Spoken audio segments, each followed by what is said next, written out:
خاموش ہتھیار، ہارپ اور عالمی موسم پر کنٹرول۔ دنیا کی طاقتور ترین اقوام نے ایک خفیہ جدید ترین ٹیکنالوجی کو اپنا ہتھیار بنا لیا تھا، ہارپ ایکٹیو آرورل ریسرچ پروگرام۔ یہ کوئی عام ہتھیار نہیں تھا، نہ ہی بم، نہ میزائل، نہ ہی کوئی بایولوجیکل ہتھیار۔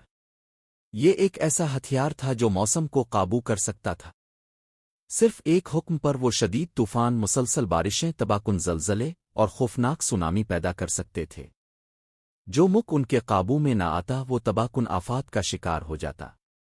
یہ ایک خفیہ جنگ تھی، گولیوں کے بغیر مگر ناقابل تصور تباہی کے ساتھ۔ موسمی جنگوں کا آغاز۔ پہلے تو دنیا نے ان تباہیوں کو قدرتی آفات سمجھا، مگر جلد ہی عجیب و غریب پیٹرن سامنے آنے لگے۔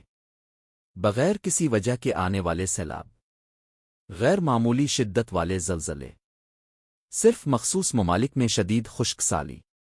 جو سائنسدان اس معاملے کی تحقیق کرتے وہ تو غائب ہو جاتے، انہیں خاموش کرا دیا جاتا۔ دنیا کے باشعور لوگوں کو جلد ہی احساس ہوا کہ یہ قدرتی آفات نہیں بلکہ ایک منظم حملہ ہے۔ چند پوشیدہ طاقتیں موسم پر قابو پا کر دنیا کی سیاست اور معیشت کو کنٹرول کر رہی تھیں۔ جو ممالک ان کے سامنے جھک جاتے وہ محفوظ رہتے، مگر جو مزاحمت کرتے انہیں تباہی کا سامنا کرنا پڑتا۔ پاکستان ہدف پر۔ کئی ممالک کی طرح پاکستان بھی ان حملوں کا بڑا ہدف بن چکا تھا۔ ہر سال شدید سیلاب، غیر معمولی گرمی کی لہریں اور پراسرار زلزلے ملک کو اپنی لپیٹ میں لے لیتے۔ یہ تمام آفات ہمیشہ ایسے وقت میں آتیں جب پاکستان کوئی خود مختار سیاسی یا معاشی فیصلہ کرتا۔ پاکستانی سائنسدانوں نے نوٹ کیا کہ یہ سب قدرتی نہیں تھا۔ موسم کے پیٹرن غیر معمولی تھے، بادل غیر فطری طریقے سے بنتے اور زلزلے ہمیشہ اہم مواقع پر آتے۔ کچھ نہ کچھ اس دنیا کے موسم کے ساتھ کھیلا جا رہا تھا۔ عالمی شعور کی بیداری۔ جب شواہد زیادہ ہونے لگے تو آزاد سائنسدان، خفیہ ایجنسیاں اور محققین دنیا بھر میں ہارپ کی خفیہ سرگرمیوں کو بے نقاب کرنے لگے۔ مختلف ممالک کو احساس ہوا کہ اگر وہ کچھ نہ کریں تو ان کے ملک بھی ایک ایک کر کے تباہ ہو جائیں گے۔ لہذا حکومتوں نے دفاعی ٹیکنالوجیز، توانائی کی ڈھالیں اور جدید موسمی مانیٹرنگ سسٹمز تیار کرنا شروع کر دیے تاکہ ہارپ کے حملوں سے بچا جا سکے۔ کئی ممالک نے خفیہ اتحاد بنا کر اس خفیہ جنگ کا مقابلہ کرنے کی تیاری شروع کر دی۔ بقا کی جنگ۔ دنیا کے پاس اب دو ہی راستے تھے: ہارپ کے کنٹرول میں چلے جائیں اور ان کے غلام بن جائیں، مقابلہ کریں اور اپنی خود مختاری کو بچائیں۔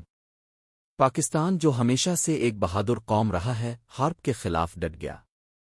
پاکستان کے سائنسدانوں، انٹیلیجنس ایجنسیوں اور دفاعی ماہرین نے اس جنگ کو سمجھا اور ایسی ٹیکنالوجیز پر کام شروع کیا جو ہارپ کے اثرات کو بے اثر کر سکیں۔ حتمی انتباہ۔ اگر دنیا نے جلدی ایکشن نہ لیا تو ہارپ اپنی طاقت کا استعمال کرتے ہوئے پوری دنیا کو اپنی مرضی کے مطابق تباہ و برباد کر دے گا۔ وقت کم تھا اور اب فیصلہ دنیا کے ہاتھ میں تھا۔ آ جاگیں، ہمیشہ کے لیے غلام بن جائیں۔ کیا انسانیت جاگے گی؟ ہارپ کی قوت ہمیشہ کے لیے دنیا پر قابض ہو جائے گی۔